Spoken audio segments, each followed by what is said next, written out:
Porque no hay futuro sin historia. Esto es Así lo vemos por AN Televisión. Esta semana tengo el gusto de tener como invitado a un hermano, amigo, compañero a quien respeto extraordinariamente. El abogado, profesor, diputado por lista nacional, el gobernador del Táchira, que dirigió el CENIAT, todo el sistema de recaudación de impuestos, ayudó a montarlo. Mi buen amigo, el diputado José Gregorio Bielma Mora. Bienvenido, querido amigo y hermano. Es un gusto tenerte en Así lo vemos por AN Televisión.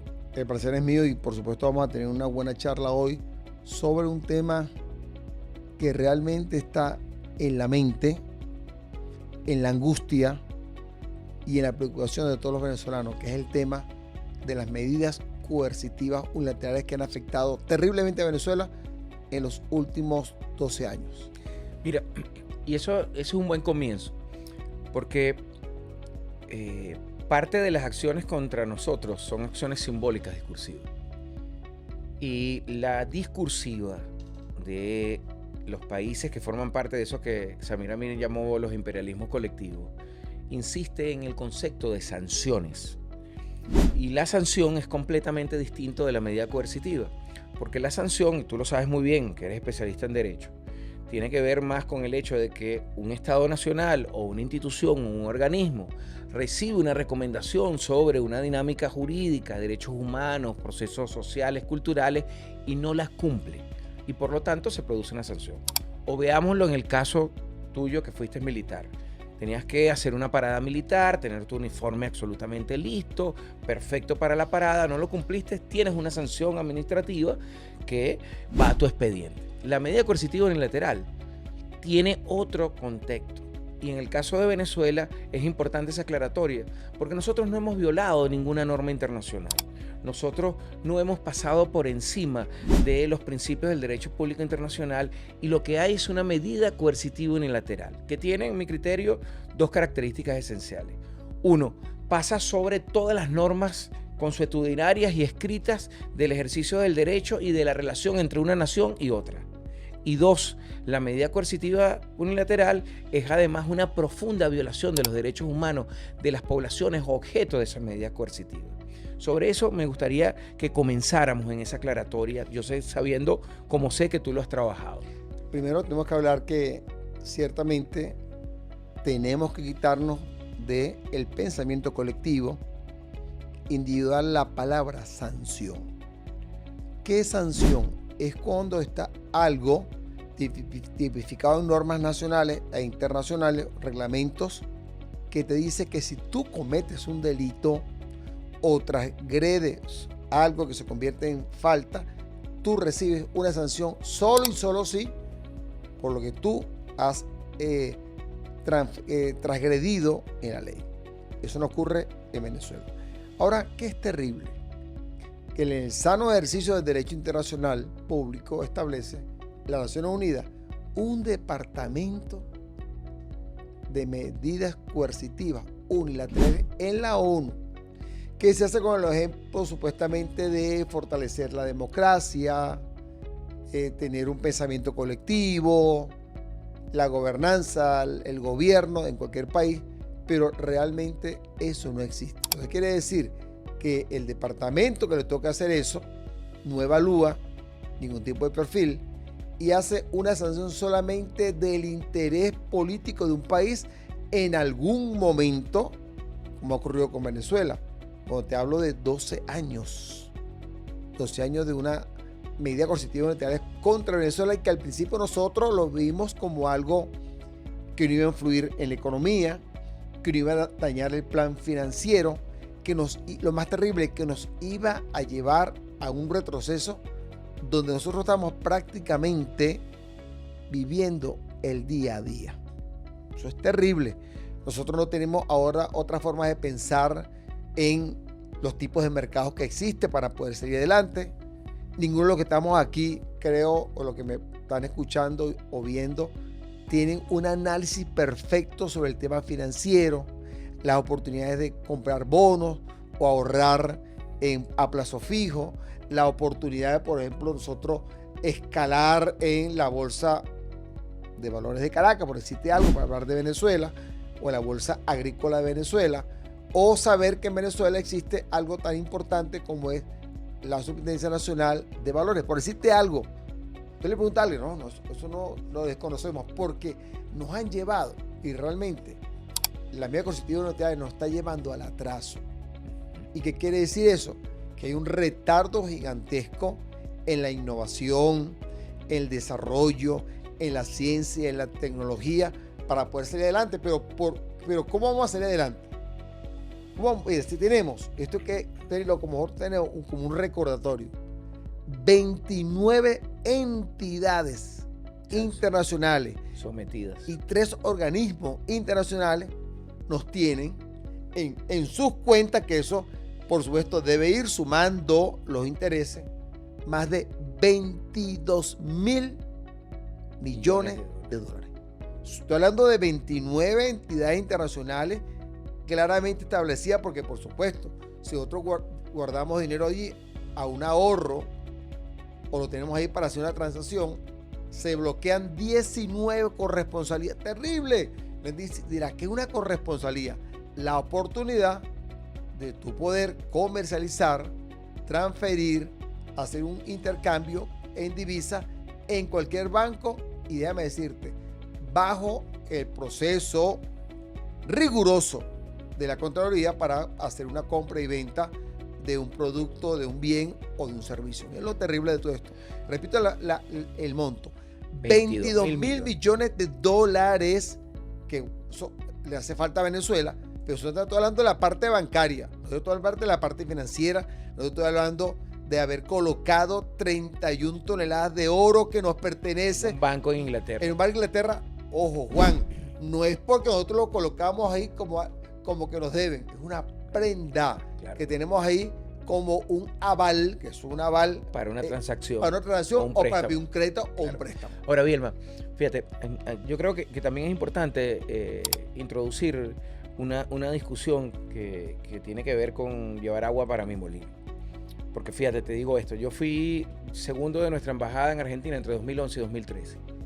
Y yo recuerdo que ya para el año final del 12, para yo poder cobrar mi sueldo, hubo un retraso porque había que hacer una enorme triangulación. No nos llegaban, a pesar de que el kirchnerismo, porque a mí me tocó ser segundo de la embajada durante el gobierno de Cristina Fernández de Kirchner, aunque a pesar de que el kirchnerismo era cercano ideológicamente y en términos de solidaridad con nosotros, teníamos que ir, y varias veces me tocó a mí ir a Montevideo o ir a Brasil a recoger la matriz y traérmelo en valija para poder pagarle a nuestro personal. Te estoy hablando de año 2012. Un segundo elemento que tengo que darte, y tú lo debes recordar muy bien porque creo que coincidió en la época del CENIAT. Entre 2006 y 2008, Chávez le exigió a los Estados Unidos que, de acuerdo al contrato que se tenía con los F-16, se hiciera el mantenimiento de los sistemas electrónicos de los F-16. Y Estados Unidos se negó. Hubo un proceso de escalamiento, así como vimos en el caso de la agresión que sufrimos el 3 de enero, un proceso de escalamiento desde agosto hasta enero. Esto que conduce hacia la formalización, y lo subrayo lo de formalización, de las medidas coercitivas con el decreto de Obama el 9 de marzo, ha tenido momentos, atisbos, ¿no? Y cuando uno ve estos elementos que tú señalas, hay que agregar el impacto, por ejemplo, sobre programas de salud como los que se llevaban en Estados Unidos, que trataban a niños con leucemia o con problemas cardíacos o con problemas en los hígados. O el tema que tuvimos en pleno antecedente del COVID para comprar todos los elementos de los hombres y mujeres y niños y adultos dializados. O las medicinas y vacunas que pagadas nos congelaron eso. O lo que nos sucedió en el gobierno de Santos, que pagamos para comprar alimentos para traer en medio de las medidas de asfixia, y aunque lo pagamos no nos dejaron pasar. Entonces, cuando uno se da cuenta de esto, estamos viendo que las MCU, las medidas coercitivas unilaterales, querido Gregorio, es realmente un crimen de lesa humanidad contra la población venezolana. Y eso tiene, como tú muy bien lo sabes, tú eres abogado, yo no lo soy, unas implicaciones desde el punto de vista, porque además eso lo podemos enmarcar en un concepto de un africano membe, necropolítica, es decidir quién vive y quién muere. Y eso ha generado, hay un informe, de seguro tú lo conoces también, de unos norteamericanos que habla en el año 2021 de 40.000 muertos producto de las medidas coercitivas unilaterales. Ahora, intentemos actualizar eso del 2021 al 2026. ¿Cuántos venezolanos más habrán fallecido por producto de eso? Claro, pero ¿qué ocurre con eso? Si tuviésemos un mundo más transparente, un mundo donde operara, yo lo que digo nada más, que operara solamente la mitad de la oportunidad del derecho, o por lo menos la mitad de la justicia, en búsqueda de la verdad, que es algo ya filosófico, muy complicado para explicarlo acá. Todos aquellos que han firmado un documento, todos aquellos que se han atrevido a pedir una medida coercitiva contra Venezuela, y el que la ha firmado y la ha ejecutado, comete, mi querido Juan, delito de lesa humanidad. Entonces, ¿por qué uno se aflige? Uno se aflige cuando uno llega a un momento que no sabes en qué organismo internacional creer, porque la letra es hermosísima, porque la Carta de las Naciones Unidas es más que un lecho jurídico extraordinario. Cada artículo prácticamente es un poema, es un verso, es llamado a la coherencia, a la amistad, al perdón, a la reconciliación, a los medios pacíficos. Es un tema lindo, pero las personas parece que se cargan de elementos negativos por intereses, muchas veces económicos, financieros, ese apetito voraz por dominarte, donde los imperios van creciendo y van creciendo hasta que llega un momento que explotan, como ha ocurrido con todos los imperios y como van a seguir ocurriendo con los imperios que quieren, por medio de la rudeza, como tocaba decir ahorita. La gente dice, ¿y por qué no tenemos los equipos, los F-16, por decirte algo, operativos? ¿O por qué Venezuela descuidó tener operativas las fragatas misilísticas? O los dos submarinos que tenemos. O los submarinos. ¿Por qué? Porque Venezuela toca las puertas a lo que aquellos con genialidad compraron unos equipos, unos sistemas, que los sistemas hay que cada 2 años, y no lo digo yo, váyanse a los grandes innovadores que están en California, Chicolén Valle, que dice cada 2 años se transforma en una teoría famosísima, la teoría de caducidad programada. Cada 2 años. Claro.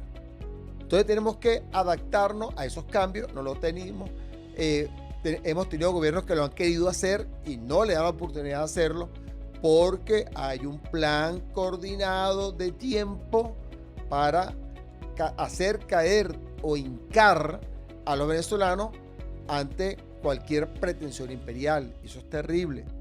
Porque mira, porque muchas veces nosotros decimos, bueno, Venezuela tiene, e incluso tenemos que grabarnos eso en la cabeza, tenemos 1081 medidas coercitivas unilaterales. 1081, que diría otro recordar todo el tiempo y decir cómo nosotros hemos aguantado. Y una cosa son las medidas coercitivas unilaterales, pero la otra es el ataque mediático internacional. Pregúntele a un familiar, a un amigo que esté afuera, cómo ve a Venezuela. Lo ve peor que un bombardeo en Gaza. Así es. ¿Entiendes? ¿O cree que estamos nosotros ahorita en una ciudad importante de Irak, cargando a la gente con una carreta, con caballos, tirando muertos en una carreta? Una broma espantosa, porque hay un tema que realmente no es que nosotros lo digamos y lo vamos a decir, es que tenemos que analizarlo, el tema crítico. Si es verdad, no somos la primera potencia del mundo en reserva de petróleo, de hidrocarburos de todo tipo, y creo que también hemos rebasado la tabla periódica de los elementos de tierras raras. ¿Sí? Ok, pero la gente dice, ay, ¿por qué no lo hacen? Porque no nos dan la oportunidad de comprar tecnología para poder desarrollar al país, porque los imperios que le quieren que le vendamos las materias primas. Nosotros no queremos solamente eso, podemos incluso ir simultáneamente, te vendo materias primas, pero déjame procesarla para nosotros también tener un valor agregado. Porque, ¿qué ocurre con todo esto? Que la medida coercitiva busca en un elemento, asfixiar, pero sobre todo buscar el tema del deterioro del salario, la parte paupérrima. Y la afectación. La afectación del corazón. Una estrategia de guerra de quinta generación. ¿Qué es venezolano? ¿Qué es venezolano? Y te incluyo a ti ahí, porque te he visto angustiado. No tenemos el temor permanentemente cuando comienza un nuevo mes. Así es. Dios mío, 1 de mayo, 2 de mayo, 3 de mayo, después 1, 2, 3, 4, 5 de junio, después viene julio. En tema, el mercado, los pagos, colegio, el alquiler, los colegios, la reparación del vehículo, la compra de medicina. O no es así. Claro, Tenemos que, claro. Yo lo que quiero es que nosotros vivamos esto con la emoción del dolor humano, que las personas nos están afectando a nosotros terriblemente. Entonces, no es que el país se ha descuidado. Ojo, cuando yo no lo hice, esto lo improvisé. Yo cuando digo que tenemos 22 mil millones de dólares en bancos con sus intereses, es para decirle que hubo gobiernos responsables que colocó dinero como cualquier país para poder asegurar y mantener el ahorro y una inversión. Claro. Ahora, esa es una. La otra es que la gente, también decimos en el campo aéreo, bueno, tenemos 58 aviones de carga y de comercio venezolano sancionados y dos aviones privados. La gente dice, bueno, hay 58. No lo veas ya como un elemento de movimiento, sino como la pérdida que hemos tenido en 58 aeronaves, que cada aeronave viaja por lo menos dentro del país o fuera. Si es para afuera, en una semana va y viene dos o tres veces de frecuencia de vuelo, de repente, depende de la distancia. Pero si en Venezuela ese avión hace 12, 14 viajes diarios. Entonces multiplica 14 viajes diarios por 120 puestos de avión por capacidad de carga además que tenga. Todo lo que perdemos. Hemos perdido. Entonces, ¿qué perdemos ahí? Mira, por ejemplo, viene un campo nada más de un avión comercial. Perdemos 10 o 20 capitanes que no pueden volar, porque cada avión tiene un número importante de tripulaciones, sobrecargo, aeromoza, catering. ¿Y por qué te hablo con eso? Porque yo fui director de los aeropuertos de Venezuela y conozco eso. Entonces lo vemos muy fácil también. Hay 69 buques de transportadores de naviero. Petróleo o naviero. 69. De los 69, 39 son extranjeros. De 11 países, o sea, de 11 banderas diferentes. Entonces, ahora dime, ¿quién puede en Venezuela? Pues ese es el tema del terror.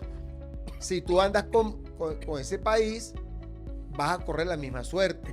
Te vamos a sancionar. El sobrecumplimiento. Mira, entonces, yendo ahora al tema de los buques petroleros, ¿cuántos muchachos nuestros y muchachas que estudiaron en la Universidad Internacional, en la Universidad del Caribe, la Universidad Marítima del Caribe, que preparados, formados, formalmente para montarse en esos buques y permanecer y hablar otro idioma?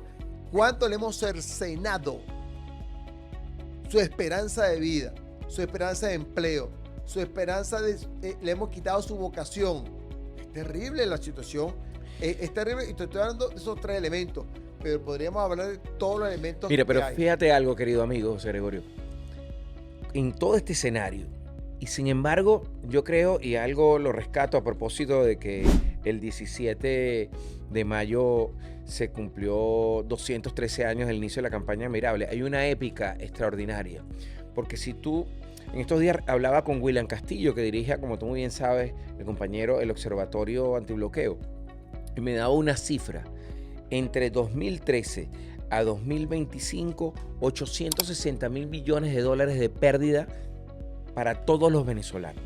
860 mil.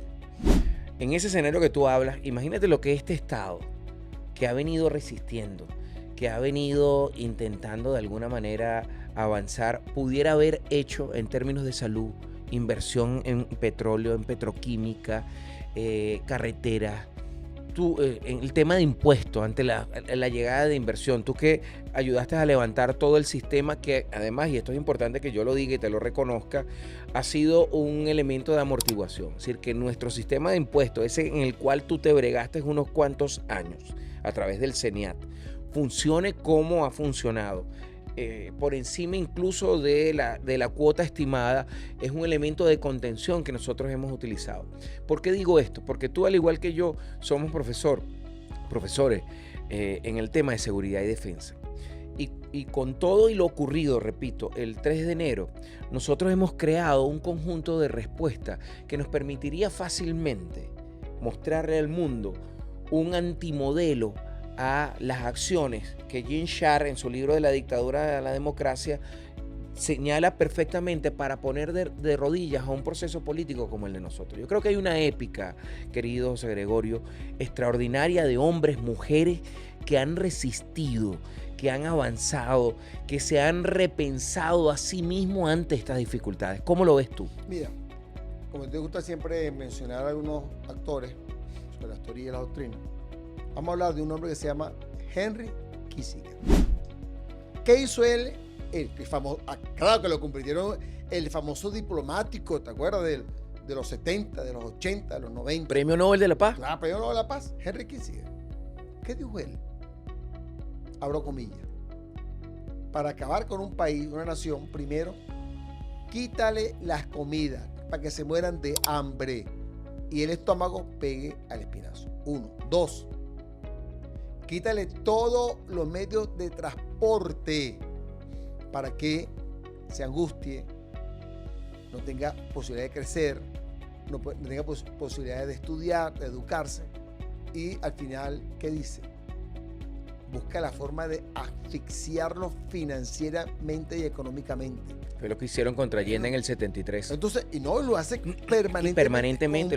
Lo aplicaron contra Arbenz en Guatemala en el 54, con Mossadegh en Irán. Ahora, nosotros tenemos que estar muy pendientes de esta situación. Por ejemplo, yo que tú hablabas de promedio, el 60% del Producto Interno Bruto de este país fue lesionado solamente por las medidas coercitivas unilaterales. Y no estamos hablando del sector público, estamos hablando del sector privado. Entonces, todo esto es un tema que repercute en nosotros. Incluso hablaba una persona en estos días que me pareció fascinante su podcast, cuando él dice que nosotros no tenemos ni siquiera la oportunidad, imagínate las sanciones que han tenido, que no están cuantificadas, de que nosotros no podemos ni siquiera estudiar, hacer un curso, un diplomado, una actualización en el extranjero. de extranjero, porque el IP no tiene cómo pagarlo. No tiene cómo pagarlo primero. Y el IP no te lo permite. Y segundo, si es un Venezuela, ¿no? Te dice abstenerse, te dice así en la universidad, abstenerse Venezuela. Sí. O sea, eso es sobrecumplimiento. Entonces, imagínate todo esto que no te da ni siquiera a ti la capacidad de poder buscar formas alternas para poder solucionar tu problema. Terrible esta situación. El tema arancelario, ¿cómo te lo...? Pues eso no lo podemos medir, no lo colocamos en las medidas coercitivas unilaterales. El tema arancelario. ¿Cuánto cuesta otro un producto más costoso? El tema de las vueltas que tiene que dar un producto para que llegue a Venezuela, un servicio. Entonces, nos niegan la tecnología. Si Venezuela quiere hacer teléfonos celulares, no, negada la licencia. Negada. No la puede hacer. Fíjate, eso que tú dices es tan o sea, ya no hablando, sino ya hablando del tema humano. Claro, porque fíjate, al final, José Gregorio, mi querido amigo, se trata de cómo estas medidas coercitivas trabajan uno de los temas de la guerra de quinta generación, que es el ataque a través del miedo, la desesperanza, y eso genera inmovilización. Y yo sé que tú lo has trabajado, porque además esto tiene un contexto en el cual tú y yo también hemos coincidido, que es el fenómeno de la derecha radical y de la derecha extrema y de la ultraderecha como fenómeno general. Y eso nos lleva al tema del neofascismo, del ultrafascismo y cómo eso se va dando. Es decir, cuando uno ve, por ejemplo, lo que se está haciendo contra los gazatíes, cuando uno ve lo que ya se hizo contra la migración del magrez africano hacia Europa, cuando uno ve incluso los dichos de este cantante venezolano recientemente en Madrid, ve un elemento de supremacía, de xenofobia, de odio, ¿no?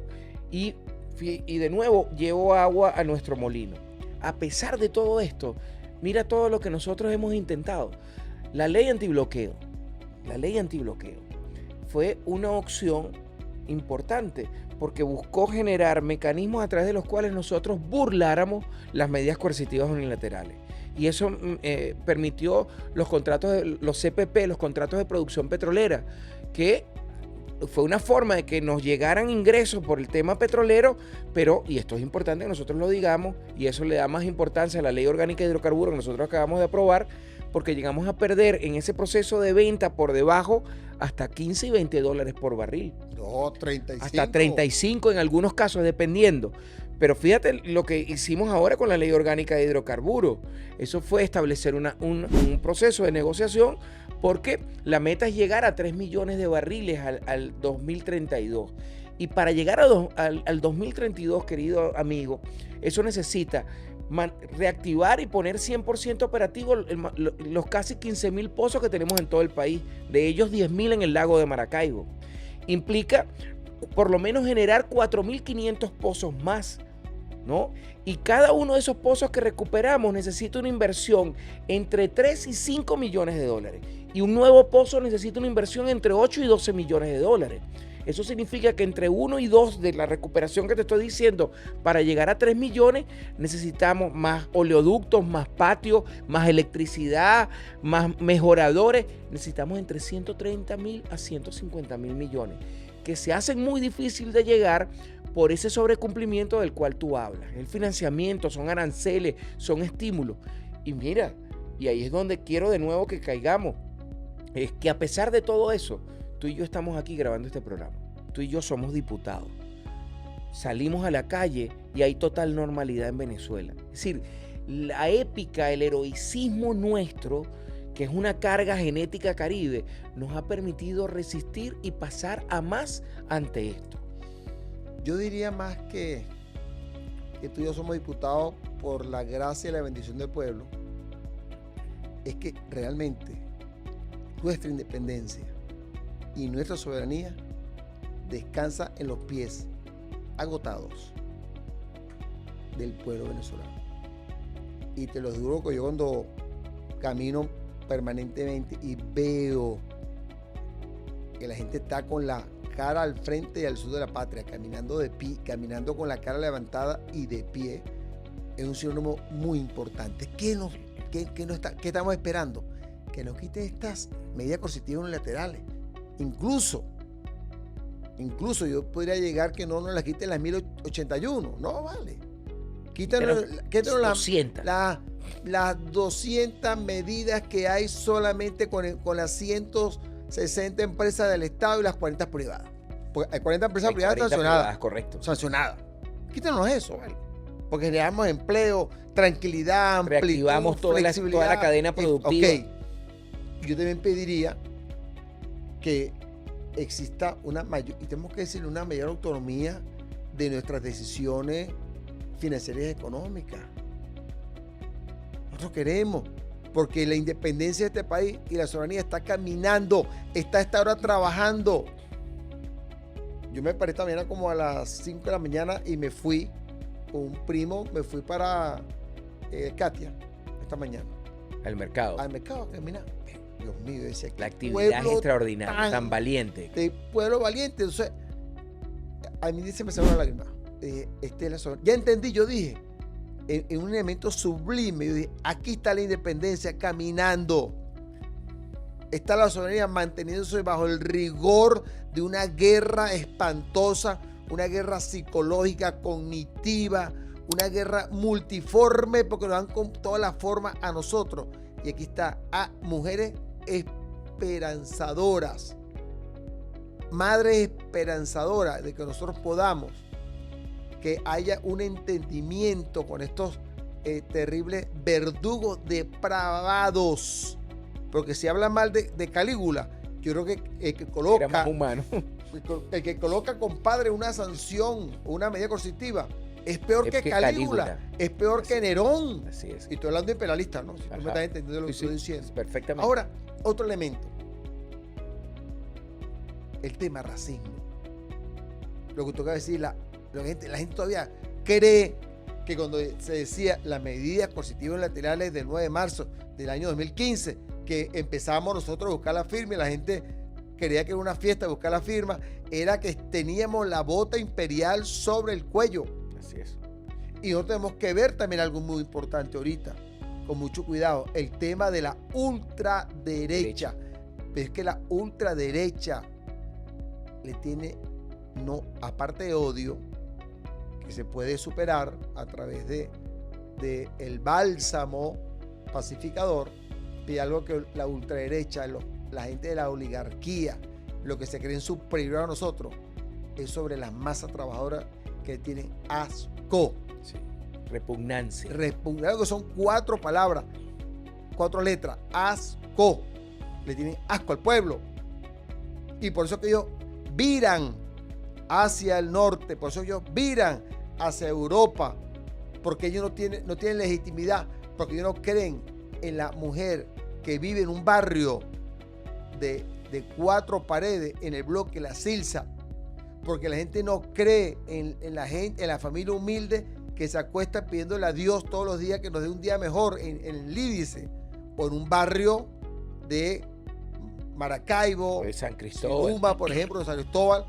La gente no, o en los filúos, en la frontera. Todo lo que estoy diciendo que es que nosotros tenemos que analizar con mayor profundidad el tema de la medida coercitiva y el daño que le ha hecho al país.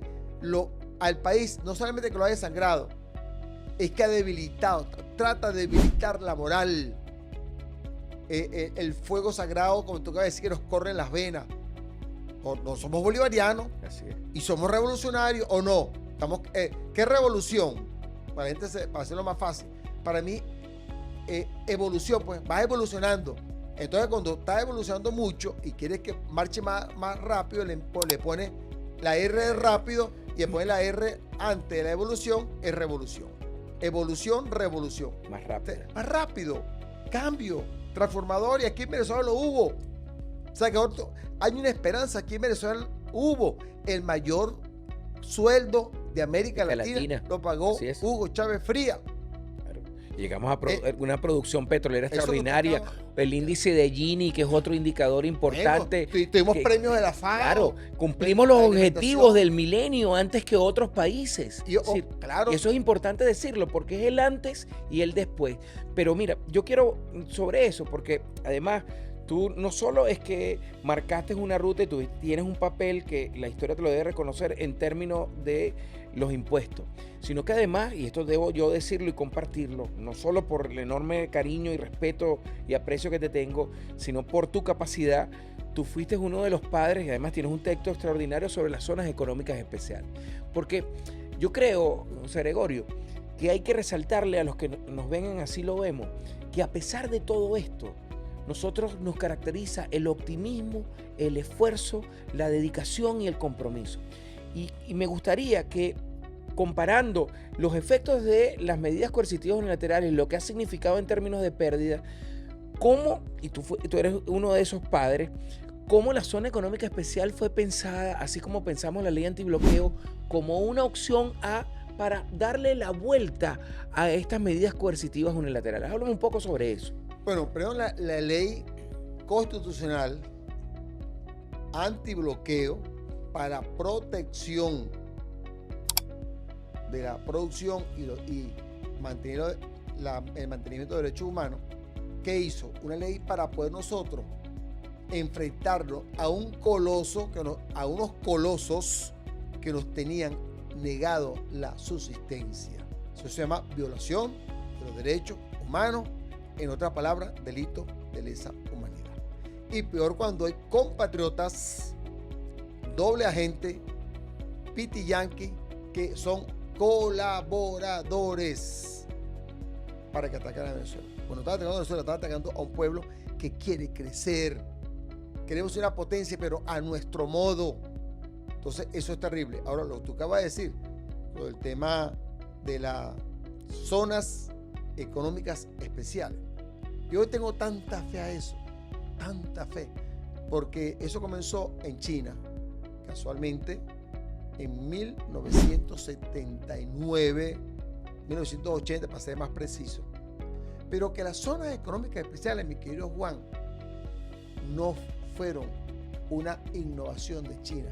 A China la hizo exitosa. Pero las zonas económicas especiales nacen ¿de dónde? De Gran Bretaña. Porque Gran Bretaña siempre ha buscado la forma de eliminar el tema de los impuestos y las imposiciones. Bueno, producto de eso que 13 colonias británicas se van para a acabar con la raza de los Sioux, de los Dakota, que acabaron a ese país gigantesco, que lo diezmaron y ahora viven en reservas en Estados Unidos. Ahora, ¿qué te hicieron ellos? Ellos invitaron a la cooperativa. La cooperativa es una innovación, por no decir que es un invento de los británicos. Dejar hacer, dejar pasar, un intelectual británico. Ellos crean las zonas económicas especiales. Pero ¿quién la hizo realidad? China.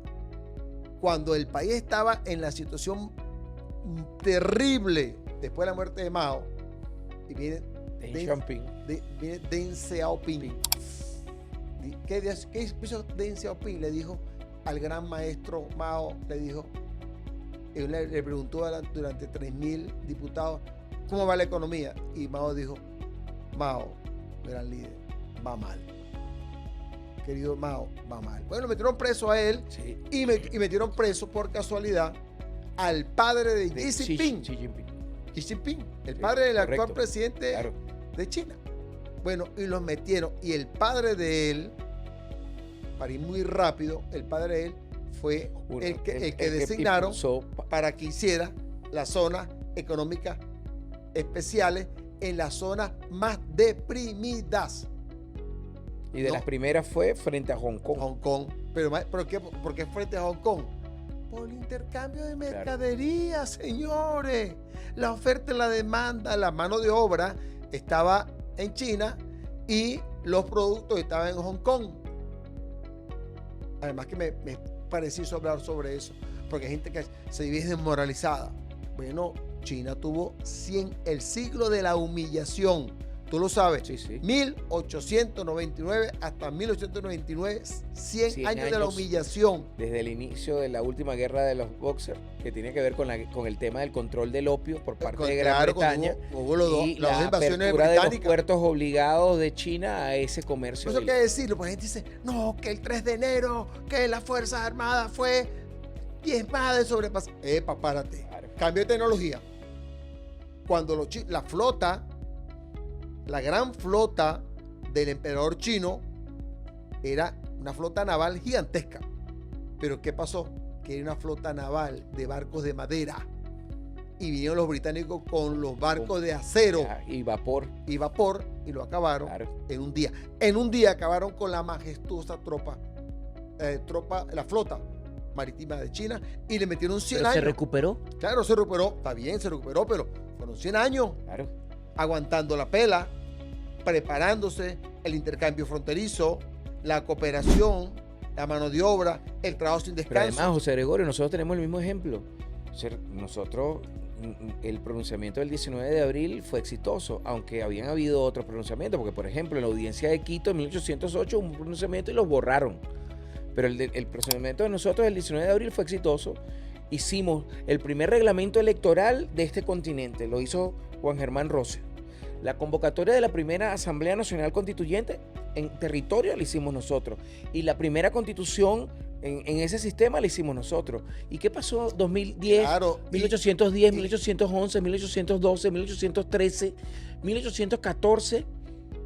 Nos dieron duro y Bolívar migró a el Caribe, Jamaica, Haití, regresó a relevantarse. ¿A qué me refiero esto? Porque esta es una discusión importante que tú introduciste. El que crea que los procesos revolucionarios de evolución son absolutamente lineales y ascendentes no está entendiendo nada de la historia. Y voy a compartir contigo 3 ejemplos sobre los cuales yo he insistido. La revolución bolchevique con Lenin gana en 1917. Y en 1918 firma el Tratado Brítov y cede Letonia, Estonia, Lituania, Ucrania, Bielorrusia. Y le dice a Trotsky, que critica a Lenin, compa, dedícate a formar el Ejército Rojo. Y para 1922 ya han recuperado el territorio. Segundo ejemplo, Ho Chi Minh, hablábamos de él antes de entrar, le da una pela a los franceses en Dien Bien Phu. Y en el 54 va a Ginebra a firmar un tratado que divide en el paralelo 17 crea Vietnam del Norte y Vietnam del Sur. Tarda 20 años, hasta 1974, en consolidar eso que vemos hoy, que es Vietnam. Ajá, y nosotros, ¿no? Entonces, el último ejemplo, hablabas de Mao, y la gran marcha de Mao con sus tropas, con sus hombres, con sus mujeres, más de 2.000 kilómetros para reagruparse y avanzar. Claro, pero yo te estoy hablando también de hechos históricos donde Estados Unidos ha intervenido países. Ejemplo, lanza 2 bombas Atómicas a Japón, Hiroshima y Nagasaki. ¿Y qué pasa? El general de 5 estrellas, Douglas MacArthur, es presidente de Japón. Por casi 10 años. Presidente de Japón. Y todos los senadores eran los secretarios, los ministros de ese país. Norteamericano. Norteamericano. Piso Japón. Aguantó la pela. Un pueblo orgulloso, con historia, con tradición. ¿Qué hicieron ellos? A los 15 años, 10 años, le estaban repuntando el tema tecnológico. Para que tú veas. Claro. Y podemos hablar de muchos países de ejemplo. Bueno, el ejemplo de Vietnam, que yo siempre lo pongo, tiene 3 veces nuestra población, 90 millones de habitantes, pero tiene 1/3 de nuestra población. Así es. 333.000 kilómetros cuadrados y una potencia, número 11, 10, segunda en café, número 11, era el número 11 del mundo, de un país que se levantó de las cenizas. Ahora, volviendo al caso que estoy diciendo, de las zonas económicas especiales, ellos comenzaron desde cero, nosotros no comenzamos desde cero. Mira, por ejemplo, todo el tema fronterizo, la zona económica especial de San Antonio del Táchira, Ureña. ¡Qué locura! Yo acabo de llegar de una reunión con nuestro amigo mutuo recíproco Freddy Bernal y está proponiendo una zona económica en esa zona extraordinaria. Esta binacional que me parece binacional muy bien. Fronterizo. Ok, pero es que en la zona económica, que yo siempre he dicho, debe haber una zona económica Maracaibo, San Francisco.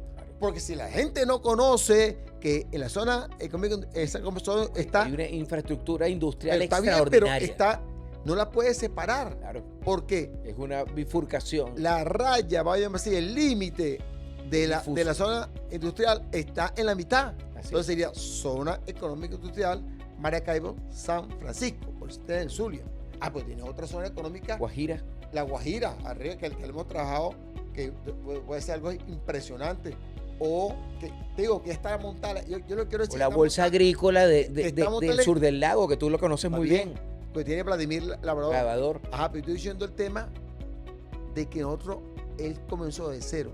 Nosotros tenemos infraestructura, recursos humanos, capacidades, recursos. Tú has ido a la región del centro, cuando tú vas y ves este lado, ves desde Tejería hasta más allá de la encrucijada, galpones, líneas de producción, fábrica, industria. La estructura del ferrocarril que está ahí. Instalada. O sea, no tengo que comenzar de cero. Claro. O te vas yo siempre tengo una admiración, te vas para Cuba, para la orilla del Tuy, Cuba, Charallave. Hay una infraestructura montada. ¿Qué hay que hacer? Meterle plata para levantarla, cambiar vidrio, puertas, meterle tecnología. Y tiene la gente ahí que quiere trabajar. Porque, ¿qué digo yo? ¿Por qué para mí una zona económica especial es tan importante? Dios mío, santo y bendito, es porque yo quiero que la gente trabaje y gane mucho dinero. No sé si se entiende. Que la gente tenga la oportunidad de decir qué hacer con su tiempo, pero ganar dinero, que tenga, llegar por lo menos a un nivel de comodidad de las personas, como hace China. La sociedad medianamente acomodada. Que la gente tenga lo que la gente quiera tener de su renglón. Pero ¿sabe cuál es el primer sentimiento de la persona? Tener un trabajo digno, Con su que se remuneración. siente que tenga una buena remuneración, que vea futuro, cuando mi jubilación, mi pensión. Eso es lo que quiero yo, que la gente trabaje. Y la gente trabaja como una hormiguita. ¿Por qué? Porque si tiene beneficio, la gente trabaja más. Porque le ve, vamos a llamarlo así, creo yo, le ve el queso A la tostada. a la tostada. Vilma, yo quiero tocar contigo porque además sé que no solo que tú eres un compañero comprometido, revolucionario, muy estudioso, sino que además eres un hombre con una vocación de campo extraordinaria. ¿Cómo, desde tu experiencia, de lo que has visto, de los amigos en común que tenemos, nuestro amigo Kia, por ejemplo, Kyrian Vladimir. Kiria, gran amigo que se ha quedado en el país, que tiene todo un encadenamiento productivo interesantísimo en el sur del lago. Mira, para que vean, un ejemplo de Kyrian Vladimir Lara Viva se llama él. ¿Sabe que Kyrian Vladimir dormía En a los un 12 cartón. a los 12 años Un cartón. en un cartón Sí. en el puente de Petare? Sí, sí. ¿Usted sabía eso, Sí, caballero? sí, lo sé. Sabes que yo soy A- muy amigo de él A también. los 14 años ya era buhonero y salía corriendo cuando la policía metropolitana de la Cuarta República lo perseguía y le quitaba el producto. Y que ahorita Kyrian Vladimir, Un gran productor. un gran productor, tiene más de 2.000 trabajadores, vive trabajando, uno de los galpones de, de no ha producción de cambiado- huevos extraordinarios. no ha Sigue siendo un cambiado hombre sencillo. en nada. Claro. Y además tiene una dinámica con sus trabajadores extraordinarios, una cooperativa. Le da oportunidad. Le da a todo el mundo. oportunidad. Por eso que te invito a que me hables desde tu experiencia. Porque yo quiero insistir mucho. Porque hay dos visiones sobre las medidas coercitivas. La primera visión es que este país está en guerra, que este país es un desastre. Y hay, yo creo, las que somos más, que en medio de las dificultades, nosotros, por nuestro compromiso, la convicción, la vehemencia, la terquedad, la tosudez que tenemos en progresar, estamos haciendo cosas muy interesantes, a pesar de esas dificultades. ¿Cómo ves tú el tema de los productores agrícolas y pecuarios, que en medio de estas medidas que le han quitado todas las posibilidades de buscar un crédito, que les han limitado, por ejemplo, el que tenga espacios para inseminación artificial, que necesitan un conjunto de elementos, y a pesar de eso siguen produciendo? Nuestros productores caprinos, bovinos, ¿no? Nuestros productores de uva, por ejemplo, ¿no? Yo sigo viendo a los compañeros en la zona del Moján produciendo uva e intentando con Corpozulia insistir en la producción. O ahora que vuelvo y te repito, vine de la Grita, ver a los productores agrícolas, que casi el 80% de los consumos de hortalizas y vegetales de Venezuela viene de esa zona. Y tú ves a los productores llenando los mercados en Caracas, en Carabobo, en el Zulia, y tú dices, mira todo lo que están haciendo con ese esfuerzo. Entonces, como dice aquella canción, no todo está perdido, yo vengo a ofrecer mi corazón. No todo está perdido. Claro, pero mira, ¿cuál es el factor número uno? Para todo, y ahorita te voy a decir de memoria las 4 modalidades y los 4 principios de China que no han cambiado desde Deng Xiaoping, Jiang Zemin, Hu Jintao, y no han cambiado desde 42 años, y no han cambiado más. Eso gente se lo sabe de memoria. ¿Cuál es el factor más importante de eso? Es donde yo insisto, factor humano. Son toda esta gente que está aquí contigo. Yo estaba aquí, yo llegué y yo estaba analizando a esta gente. Son súper trabajadores, un equipo De extraordinario. un equipo cohesionado. Tú tienes que ver la maravilla que dinámico. hacen en la postproducción. Bueno, pero ¿sabes? Quiere decir que hay una Lo gente. único malo que tienen es que son todos magallaneros, la mayoría, pero bueno, no pueden ser No perfectos. vale. Ellos me dijeron que eran de los tiburones. No. Hay unos cuantos magallaneros. Están Bueno, agazapados pero ahí. vamos a dejarlo allí porque para no entrar en Para no esos entrar en temas, controversia. en esa lucha fanática, no, de fanaticación. Mira, te quiero decir, y tú tienes aquí un cuerpo profesional que puede hacer una película. Así. O sea, Gente no que tenemos viene- que creer en la gente. Cuando tú ya escucho a todo el mundo, necesitamos creer en la gente, pero necesitamos políticos, formados socialistas, éticamente. que amen a la gente. Hoy necesitamos políticos que amen a la gente. Hoy necesitamos políticos que le vean a los ojos, que no le mientan. Nosotros necesitamos políticos que no aparte a una petición, que la tome. Nosotros necesitamos políticos que comprendan más a los trabajadores de todos los sectores y el tema del campo que tú acabas de decir. ¿Quién salvó del 2016 al 2026? ¿Quién salvó a este país de una hambruna?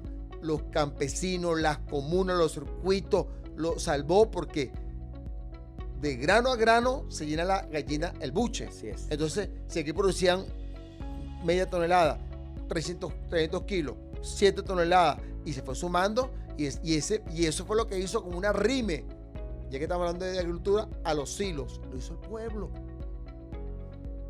Incluso, también se está evaluando que en ese tiempo la gente empezó a comer mejor, porque lo quitamos los enlatados, Claro. que está lleno de químicos, que está lleno de sustancias nocivas, que tiene colores, preservantes, y lo quitamos de eso porque era más natural. Pero, como te decía, ¿cuáles son los 4 principios? Los 4 principios son fáciles. China. Desarrollo y apoyo total al sector del campo agrario, la economía pecuaria, agrícola, acuícola de Venezuela. Lo primero. Y eso después viene ese desarrollo, esa abundancia, viene la segunda que se llama industria y comercio. Tenemos que meternos nosotros en los tuétanos,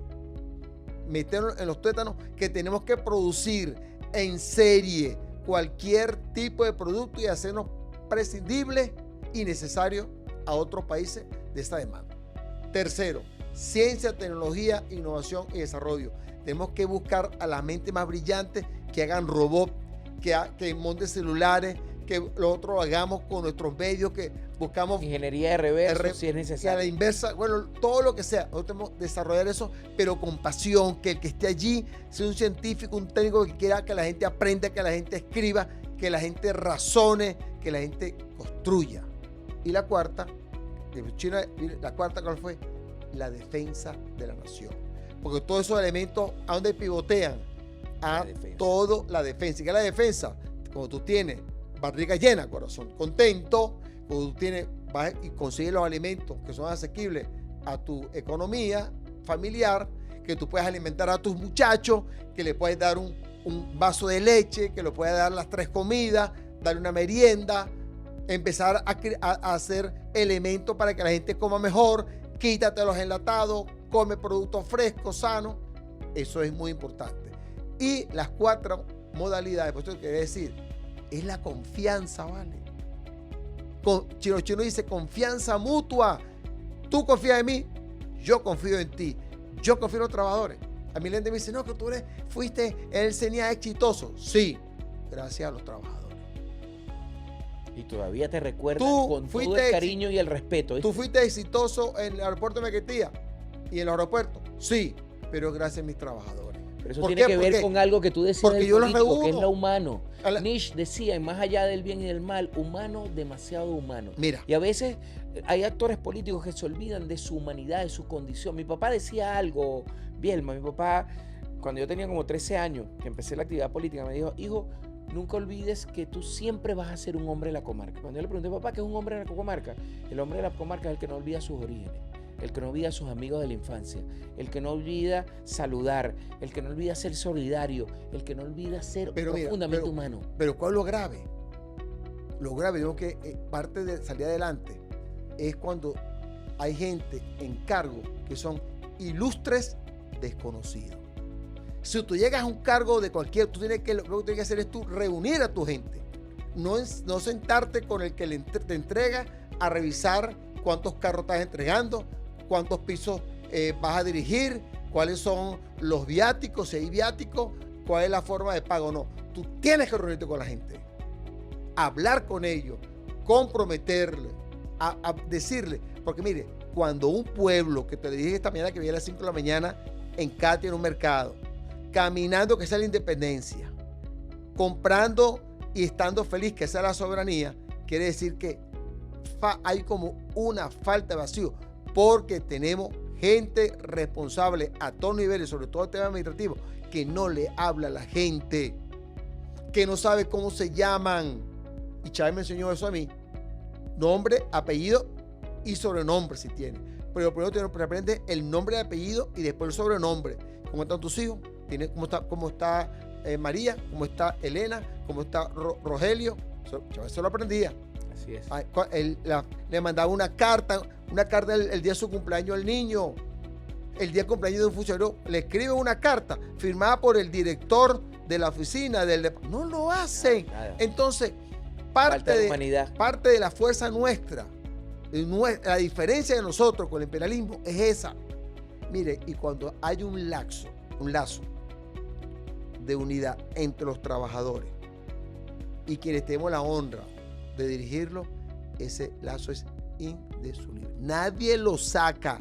Entonces, la única forma de salir de la economía es esa, que estén los jefes trabajando con los obreros, que estén los obreros comprometidos con el jefe, con la línea de producción. Eso es Vietnam. Así es. Esos países que han salido adelante. Eso es China. Eso es China. Eso hay que decirlo. Eso es Japón. Eso es Corea del Norte. Eso es Turquía. Es Turquía. Hay una compenetración. Entonces, nosotros podemos vencer las medidas constitutivas unilaterales cuando nosotros nos elevemos, pero tienen que elevarse los dirigentes. Si no nos elevamos los dirigentes y digo elevarnos es colocarnos a la altura del pueblo. Así es. Oye, te estoy diciendo, Sí. no por encima. No por encima. Lo que te estoy diciendo es que estamos por debajo Así es. del ejemplo del pueblo. Y es verdad, compadre. Y yo lo quiero aquí. Mira, ¿sabes qué quiero? Aquí no debería haber ninguna persona diciéndote para que ayudara a una operación. Eso deberías hacer lo que le corresponde. Aquí debería un centro, cada quien ascender a la gente de los cargos, darle la oportunidad a la gente de evaluarla, revisarla. Tenemos un tema educativo impresionante y eso no se puede negar. Así es. Como es el tema también que no se puede negar el tema de justicia. Más de 120 universidades no la tiene ningún país en América Latina, Claro. lo tiene Venezuela. Y bueno, imagínate tecnológico, eso es para contar más. Ahora, ¿qué te quiero decir con todo esto? Que nosotros podemos y vamos a salir adelante porque lo estamos haciendo. Vamos a pasar esta tragedia que no sé si será necesaria para nosotros enrumbarnos y tomar otros derroteros en pro de la independencia, la soberanía y sobre todo la seguridad humana que cada venezolano tiene. Vilma, para entre terminar su cuerpo. y agradecerte este tiempo, para mí siempre es un gusto compartir contigo. Miguel Acosta Sáenz tiene un texto maravilloso que se llama Bolívar, el hombre de las dificultades. Y yo creo que pudiéramos reescribir el texto de Miguel Acosta y decir la Venezuela bolivariana, hombres y mujeres de las dificultades. Un mensaje de cierre y quiero invitar a que la semana que viene con este compañero que está acá, que repito, es mi amigo, es mi hermano, a quien respeto mucho, vamos a presentar este texto que acabo de terminar, que se llama Dialéctica de la Dignidad, el 3 de enero y la reingeniería de la Revolución Bolivariana. Es un texto desde lo que milito, en buscar respuestas, en pensar la realidad. Y tú decías que estaba angustiado. Sí, este texto es un texto que surge de la angustia, pero como yo soy estoico, la angustia la transformo en oportunidades, la transformo. Y quiero un mensaje corto tuyo para cerrar este maravilloso programa, y te agradezco, hermano querido, la oportunidad que siempre es grata de conversar y coincidir contigo. Bajo el pensamiento de Simón Bolívar, para mí, el Dios de la libertad. Llaneros orientales, sin la indumentaria, sin el equipamiento, subiendo escarpadas montañas en el paso de los Andes. Tropas diezmadas, que no entendían el tema del frío, animales que caían, hombres que caían, y el Libertador en un momento de sublime corazón patriótica y revolucionario le dijo: nosotros vamos a pasar este escollo, nosotros vamos a salir adelante, y señalaba que la única opción que había era vencer y continuar. Bueno, y a los días, el Libertador, Pantano de Vargas, batalla de Boyacá. 25 de julio de 1819 está el Libertador venciendo en Pantano de Vargas, cuando el capitán general realista elevó, izaba la bandera española que decía que nadie le quitaba la victoria, y se le quitó un mulato, Rondón. un negro, mi coronel Juan José Rondón Delgadillo, nacido en Guárico, y con 11 hombres más. Acabaron con lanza en mano con toda la artillería que estaba en los mejores puntos de ese puente, uno de los techos que tenía montañas tomadas en el río Varguita. Ahora, otro que me encanta es cuando el Libertador se moviliza. 23 de junio 1821, un día antes de la batalla de Carabobo, iba batallón por batallón hablando con sus tropas, verificando el uniforme, cómo estaba la silla de los caballos, cómo estaban las armas, la pólvora, los cañones, puntos de encuentro, salida. Y el Libertador le dijo a la tropa: mañana seréis invictos en Carabobo, que fue la batalla que le dio la independencia de Venezuela. O podemos decir, el tiempo nos dará la razón y saldremos invictos, y Venezuela nuevamente marcará los derroteros de victoria, de ideales, de sueños y de pensamientos de Simón Bolívar y de los próceres que nos han defendido y nos han llevado hasta este momento a decir: Venezuela es gigante, Venezuela es poderosa, Venezuela tiene hombres y mujeres que la defienden, la aman y la quieren, y por ella lucharán y la defenderán. Muchas gracias. Muchas gracias, hermano querido. Esto ha sido Así lo vemos, porque no hay futuro sin historia.